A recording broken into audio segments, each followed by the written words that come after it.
Ito yung sabi nila na maganda daw talaga 'to. Yung iba nagsabi ang sabi nung iba, dati pa daw gamit na daw nila 'to. Kaya ito nga, ta-try ko. Sa wakas guys, mapapalitan ko na itong ano, hindi ko papakita baka bawal.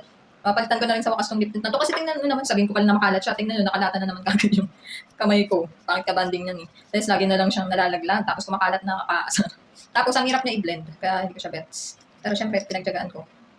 Ito na nga guys, ipakita ko sa inyo. Yan, ito yung ano ka, wala pa akong kahit ano dito. Malabi. Yan. Lang, zoom natin. Ang bongga. So, kita-kita yung ano ko. Tiglawat na kayo. Eh.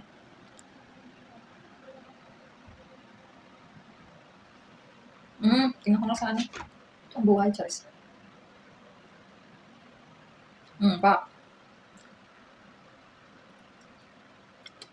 Ano siya? Yung lasa niya. Bumapaliwanag. Pero hindi naman siya yung, may iba kasing lip tint na na-try ako yung parang nakasuka yung lasa. Yung iba naman mapait. Ito hindi.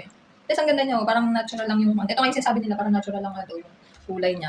Tapos pwede mo ito magamit kasi nga parang natural lang. Parang pwede mo siyang gamitin sa mga, kahit yung mga pang-araw-araw na ano. Oo, malengke ka lang. O kaya nasa bahay ka lang. Pwede mo siya magamit. Tapos dito, try natin. Ang sabi nila dito, ang ganda. Ang sabi nila dito guys, kahit siya tumagal dito sa mukha, hindi daw siya nag-i-stuck. Kasi katulad nitong isa kong, ito nga, ito, ganyan siya pakita. Katulad nito, kapag hindi ko siya, kailangan pag nilagay ko siya dito, i-blend ko agad kasi pag hindi, wala na, nakadikit na siya. Tapos ang pangit kasi, halimbawa, bilog ko siya na ilagay na ganun. Kahit i-blend ko siyang ganun, naka-stuck na yung bilog. Kitang-kita yung ano niya, may bilog siyang dito. Yung alam mo yung marka.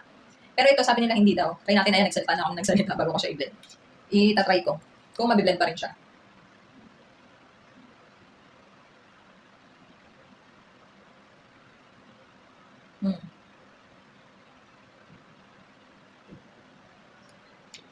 Nabe-blend siya guys, pero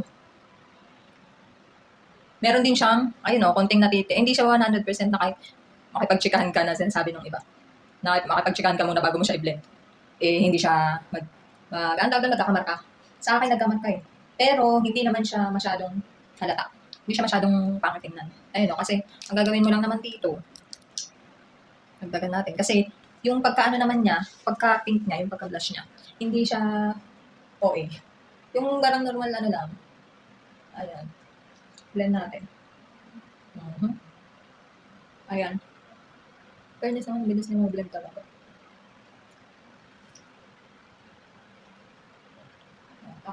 May nag-i-stack nga siya, ayan o. Ang sabi kasi nila wala eh. Pero sa akin, sa experience ko, ayan, meron. Kita nyo naman guys, ayan. May natira siyang konti. Pero totoong maganda.